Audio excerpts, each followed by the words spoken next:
이게 이제 구강 건조, 뭐 구내염 네. 시리즈로 이제 계속 말씀을 드리고 있는데, 뭐 구강 건조하면 뭐 혀가 막 갈라지고 막 입이 쩍쩍 보이죠. 마르고 이런 네. 그 겉으로 볼 수 있는 거. 네. 염증은 뭐 파이고 벌개지고 뭐 그런 증상들이 이제 겉으로 보이는데, 이 구강 자결감의 특징은 물론 그런 것들이 동반이 될 수도 있지만 멀쩡하다.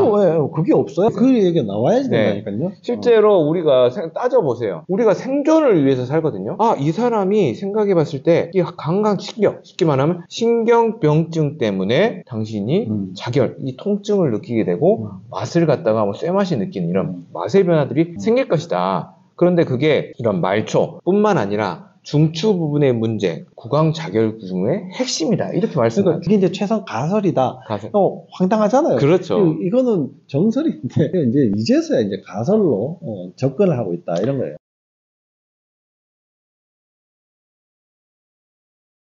안녕하십니까. 아프지 마쇼의 닥터 준스 김준영입니다. 안녕하십니까. 아프지 마쇼의 닥터 준스 조준호입니다. 네. 저희가 이제 구강 시리즈를 말씀드리고 네. 있는데요. 이게 입이 아프면 굉장히 곤란한 일들이 많이 생깁니다. 그렇습니다. 세상 아픈 게 이것보다 더 심하겠냐. 네. 이렇게 생각할 수 있을 정도로 입안에 생기는 문제들이 굉장히 좀 골치 아픈데요. 네. 이 영상을 끝까지 보시면 여러분들이 아프지 않게 됩니다. 아프지 않게 돼요. 네, 영상을 꼭 끝까지 살펴보고 주시기를 바랍니다.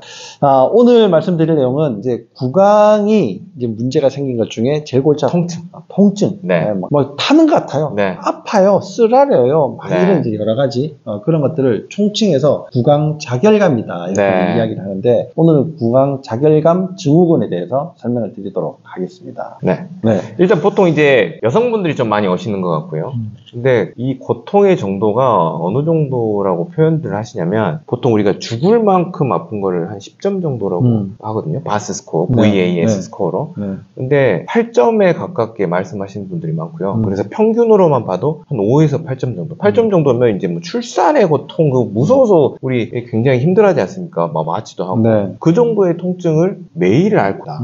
이거는 굉장히 고통스러운 일이죠. 그러니까 이게 왜 그런 식으로 또 심하게 느끼냐면, 네. 실제로 뭐 통증이 심해서도 이제 그럴 수 있는데, 네. 이게 상처가 생겼어요. 가만히 두면 아픕니까? 이게 자꾸 건드리면 이제 네. 따끔따끔거리고 이제 불편해지잖아요. 네, 네. 물이 닿으면 더 심하겠죠. 네, 네. 여기에 뭐 소독약을 발랐다. 네, 네. 그러면 좀 미치겠죠. 그렇죠. 이제 그런 식의 문제가 입안에서 이제 벌어진다는 거예요. 그렇죠. 내가 가만히 앉아 있으면 예를 들어서 뭐 다리가 아픈 거는 덜해질 수 있잖아요. 그렇죠. 근데 이 입은 계속 침을 삼켜야 되거든요. 그렇죠. 그러니까 계속 움직여야 돼요. 네. 말해야 되거든요. 계속 움직여야 됩니다. 뭘 먹어야 되죠. 그렇죠. 계속 자극을 받습니다. 네. 그러니까 내가 뭘 하기만 하면 가만히 있어도 가만히 있을 수가 없으니까 네. 계속 아프니까 진짜 죽을 지경이다. 그래서 팔자입니다. 그렇죠. 그래서 이제 자결하는 거, 이거 이름 진짜 잘 지은 것 같아요. 태양이 자결한다 네, 이런 네, 것도 네. 있지만, 입이 불이 나는 것처럼 맞아요. 타는 듯하다. 네, 네, 이렇게 표현하시는 네, 분도 있지만, 네. 아니 내가 통증을 좀 덜 느끼더라도 쇠맛이 난다 이런 분들 많지 않습니까? 네. 그리고 뭐 이상한 우리가 옛날에 뭐 고진감래처럼 내가 막 쓴 거를 해가지고 복수하려는 이런 것도 아니지만 계속 쓴맛이 나.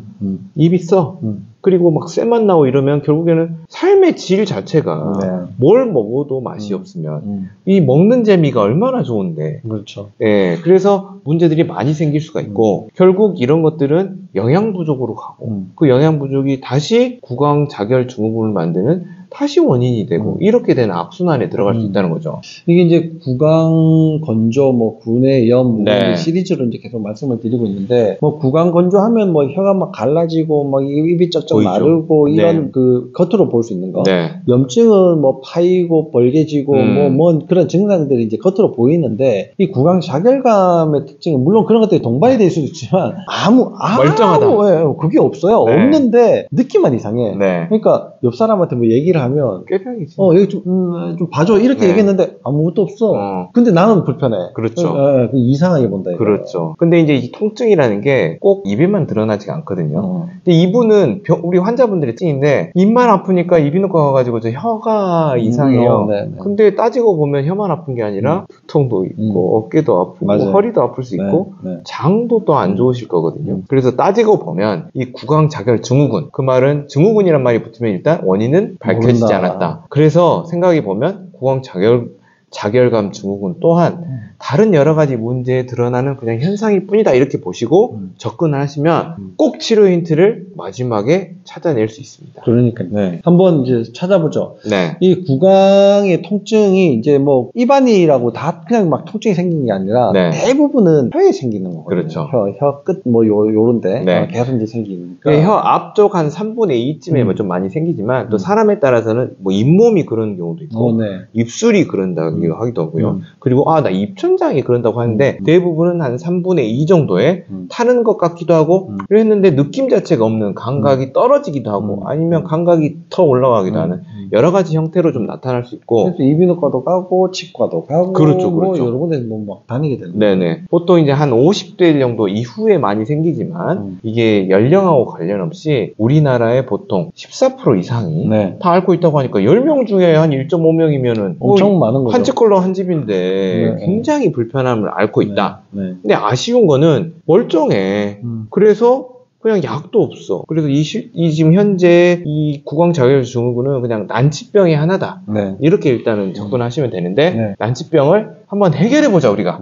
어렵지 않게 해결해볼 수 있겠다. 이렇게 이제 단언코 이야기를 좀 드려볼 수 네. 있겠습니다. 네. 이게 이제 원인으로 지목되는 것들이 있기는 있잖아요. 네. 뭐 원인이 없다 하지만 뭐 예를 들면 이 원인을 다른 사람들이 다 가지고 있지만 왜 니만 자결감이 있냐? 네, 이러니까 이제 원인이 없는 것처럼 보이지만 뭐 이것도 하나의 원인이 될 수 있다. 뭐 네. 이런 것들이 있지 않겠습니까? 네, 이제 대표적으로는 일단은 영양하고 관련된 문제들이 생기는데 네. 그 영양이 부족하니까 입 안이 굉장히 영양에 예민한 곳이거든요. 왜 자꾸 바뀌어야 되고 그 다음에 외부적인 자극에 대해서 우리가 자꾸 반응 오시기 손상이 되는 곳이기 때문에 자꾸 회복이 돼야 되고 네. 그래서 영양에 예민한 곳이기 때문에 영양의 부족이 구강자결을 만들기도 하지만 이 구강자결 때문에 못 먹게 되니까 또 영양 부족이 맞아요. 네. 이런 상태들이 좀 있을 수가 있고 어느 순간에서부터 뭐가 문제인지 네. 알 수 없는 상태예요. 네. 그리고 일단은 염증, 만성적인 미세 염증들이 떠도는데 그 떠돌다가 결국에는 혈액순환이 안 좋은 곳에 자꾸 보이지 않는 그래서 네. 미세 염증이라고 하지 않습니까? 네. 그 미세 염증들이 반복이 되는 것들. 그래서 미세염증의 본부가 장인데. 근데 그 이야기는 좀 이따 하셔야죠. 아, 이제 정리할 네. 때 네. 하셔야죠. 네, 알겠습니다. 그리고 우리가 정서적으로도 뭐 우울하고 불안하고 막 이런 공황 상태에 빠져 있으면 조금만 자극에도 예민하게 반응하지 그렇죠. 않습니까? 맞아요. 그러니까 이런 정서적인 스트레스도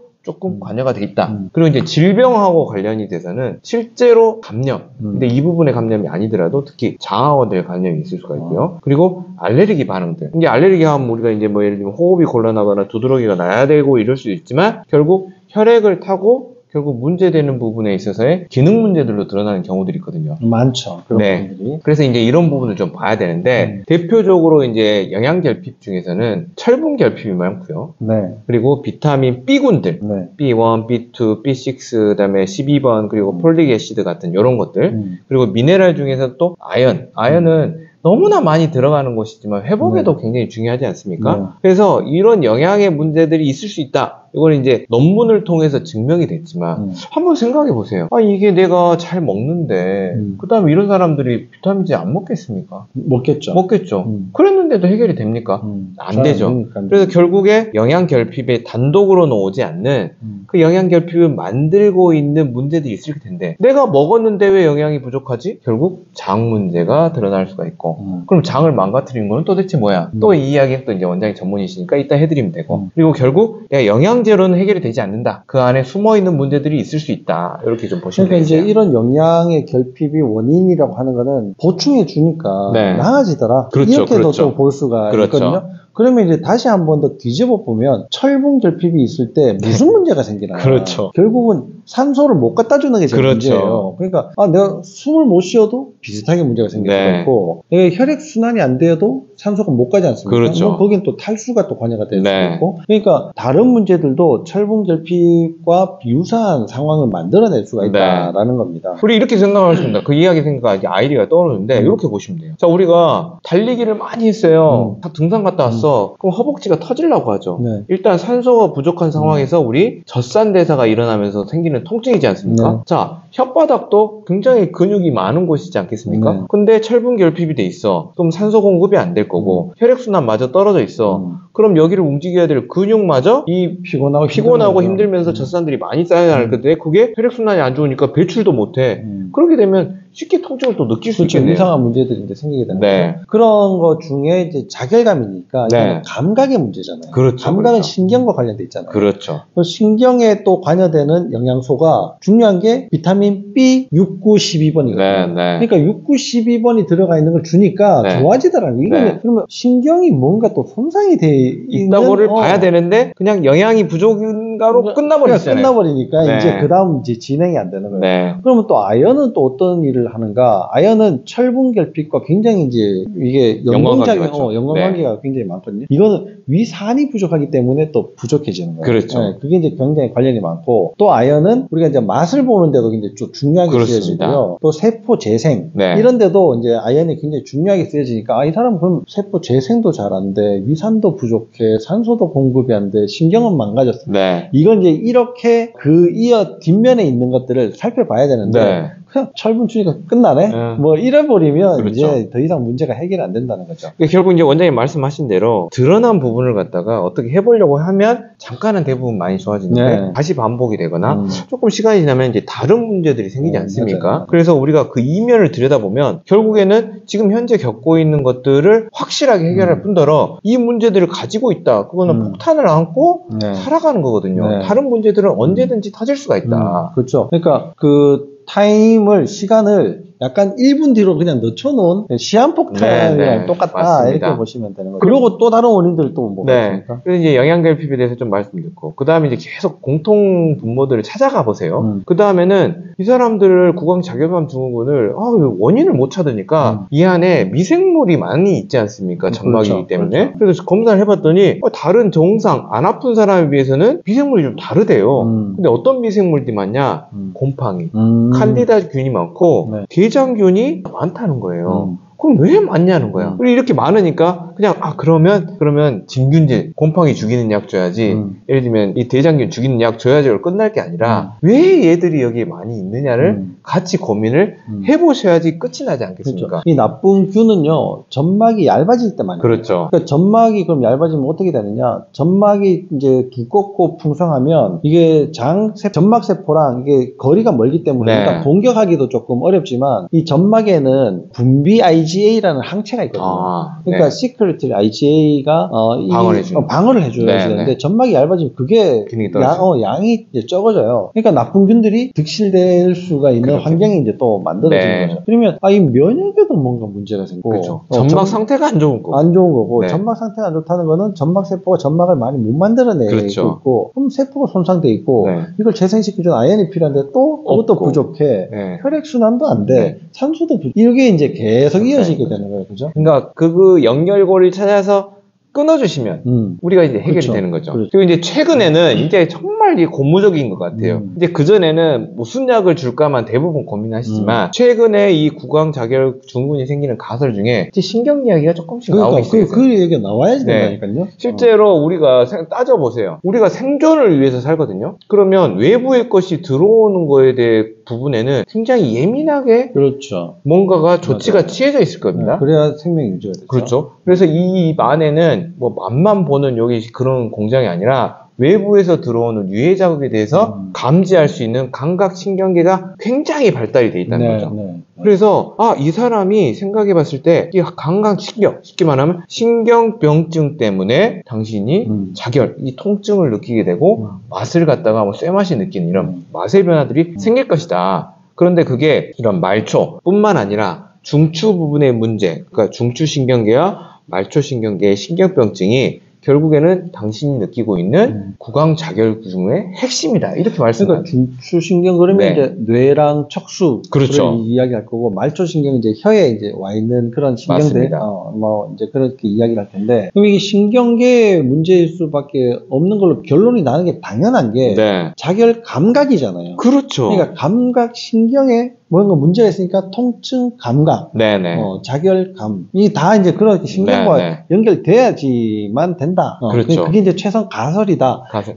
황당하잖아요. 그렇죠. 이거는 정설인데 이제 이제서야 이제 가설로 접근을 하고 있다 이런 거예요. 실제로 이제 구강자결감 증후군의 논문들을 찾아보면 그 자결감뿐만 아니라 동반 증상들에 대해서도 설명을 하거든요. 네네. 동반 증상만 읽어봐도 네. 아 이게 다른 부분에 문제들이 있을 거고 신경계통에 문제가 있을 겁니다. 한번 입이 화닥거리시는 분들은 한번 본인의 증상 한번 생각해 보세요. 네. 두통도 있을 거고 네. 또 대부분 턱 관절이 좀 좋지 않습니다. 네. 아프기도 하고 이런 데 눌러보면 꾹꾹 눌러보면 굉장히 아플 겁니다. 그리고 목 어깨가 무겁고 항상 아프고 날개 아프고 이런 증상들을 대부분 가지고 있어요. 네. 그래서 이게 입만의 문제가 아니다. 뭔가 이쪽에 문제가 근데 그거 있으면 우리가 늘 하던 얘기잖아. 그렇죠. 늘 하던 얘기. 이쪽에 네. 문제가 합쳐져서 결국에 입의 통증으로 드러나고 있다. 근데 이런 분들의 특징이 네. 항상 아침에 좀 더 해요. 이런 경우들이 이제 자고 굉장히- 일어나서. 네. 자고 일어나서. 네. 이게 이제 더 많고 저녁이 되면 뭐 심해요 이런 분들은 이제 또 낮에 일이 좀 많거나 해서 네, 또 그럴 네. 수 있긴 한데 대개는 이제 그래서 아침하고 저녁에 이렇게 증상의 변화들이 있다. 네, 네. 왜 아플 거면 계속 아프고 그렇죠. 안 아플 거면 계속 안 아파야지. 그렇죠. 왜 아침에도 아프고 저녁에 안 아프고 뭐야 도대체 그렇죠. 이렇게 이제 된다는 거예요. 그리고 이제 만약에 이제 혓바닥에 통증이나 이런 것들이 더 있을 때는 목 상태를 한번 보세요. 네. 더 아플 거고 더 뻐근하고 더 무거운 걸 느끼실 맞아요. 겁니다. 맞아요. 그래서 일반적인 그러면 9월 자결 증후군의 치료법이 뭐가 있냐면 요즘 보면 치료는 그럼 어떻게 합니까? 보통 이제 신경계통의 약들 네. 그래서 항경련제 경련이라는 거는 신경이 막 떠는 거를 신경을 마비시키는 마비시켜준다 그렇죠. 막아주는 거고 그 다음에 하나 더 우울해서 그러냐 항우울제 감각을 다 떨어뜨려. 네. 아예 그러면 그냥 정신병 약을 주기도 하고요. 너 이거 아무것도 없는데 왜 아파해? 네. 정신병이. 네, 그리고 이제 영양으로서는 우리 신경계통을 좀 줄여줄 수 있는 알파리포산 이런 것들 쓰면 그렇죠. 이런 효과가 좋죠. 거는 또 이제 뭐 당뇨병성 말초신경 네. 이런 데도 이제 잘 쓰여지는 영양소지 않습니까? 네, 네. 그러니까 이제 여기에서도 이제 말초신경 문제다. 그러니까 알파리포산 좀 써야 된다. 네. 이렇게 이야기를 하는 거네요. 네. 그래서 우리가 한번 여기까지 따져볼게요. 일단은 입에 생긴 통증이니까 통증이면 일반적인 생각은 네. 진통제? 진통제지. 근데 그 진통제 먹은다고 숨어있는 원인이 바뀌진 않잖아요. 그렇죠. 그래서 지금 생각을 해보면 자, 뭐 나왔습니까? 비타민 B군이 어쩌고저쩌고 하는 영양 문제 하나 나왔죠. 그 다음에 철분이 어쩌고저쩌고 아연이 어쩌고저쩌고 하는 미네랄 문제 좀 나왔죠. 그리고 캔디다나 뭐 대제형균 같은 이런 유해세균하고 관련된 균 문제가 하나 나왔고 신경병증 이야기가 나왔죠. 그런데 이 아프다는 걸 빼고 영양의 문제가 있고 미네랄의 문제가 있고 미생물이 유해세균이 득실득실되고 그리고 점막의 상태가 좋지 않으면서 신경병이 있어. 이런 사람들이 언젠가 꽝 터지지 않겠습니까? 터지죠. 그래서 이 원인들을 진통제만 먹을 일이 아니라 한 번쯤은 점검해보자. 근데 문제는 또 진통제 먹어도 이게 잘 안 없어지는 게 더 문제예요. 그래서 이런 문제들을 그냥 한 번만 조금 점검해봐도 앞으로의 사주팔자가 변하는 거 아닙니까? 그렇죠. 약간만 이렇게 틀어보면 그렇죠. 다 알 수 있고 사실 그런 이야기는 지금 아프신 마쇼에서 너무나 네. 많이 말씀드렸어요. 네. 지금은 구강 자결감에 대해서 이야기를 하고 있어서 새롭게 이제 이야기를 하고 있지만 네. 그 앞에 전부 다 이제 그런 내용들입니다. 네. 그래서 그 영양소 관련해서는 세상 너무 좋아졌어요. 혈액 검사도 있고 머리카락만 잘라봐도 다 나오고 중금속까지 볼 수 있지 않습니까? 그렇죠. 그리고 소변을 통해서 보면 비타민 무슨 B대사, 균이 있나. 그다음에 뭐 해독이 어떻고, 그다음에 미생물 문제도 소변 맞아요. 유기농 검사만 봐도 네. 유해세균의 분포가 어떻게 되어 있고 해독은 어떻게 되어 있고 특히 곰팡이들을 우리가 보는 검사에서는 우리 병원에서는 또 확실하게 알 수 있지 않습니까? 그렇죠. 그래서 이런 걸 알 수 있고 그리고 아까 말씀드린 점막의 상태가 좋지 못하면 결국 유해세균들이 다 득실되지 않습니까? 맞아요. 대표적으로는 우리가 탈수 점검해야 되지 않겠습니까? 점막이 이제 95%가 물이니까. 네네. 그리고 이제 신경병증이 그러면 생겼어. 근데 신경병증은 입이야. 그럼 입을 관장하는 대부분의 신경은 여러 가지가 있지만 또 3차 신경이 이야기가 나와야 되고. 그럼 3차 신경하고 관련이 돼 있는데 목도 항상 뻐근하고 두통도 있고 어깨도 아프고 날개도 안 좋네. 그러면 또 척추 이야기가 좀 나와야 되지 않겠습니까? 네. 그러니까 3차 신경은 결국은 이제 중추신경에 해당이 되는 네. 거고, 그다음에 혀에 있는 신경은 말초신경에 해당이 네. 되는 거고, 이 두 가지 문제가 이제 동반이 되어 있을 거다. 네. 이게 현대의 최신 가설이다. 네, 네. 이런 거예요. 근데 이거는 뭐 이미 우리가 당연한 이야기, 예전부터 당연한 이야기. 이 얘기를 네. 했던 당연한 거다. 네.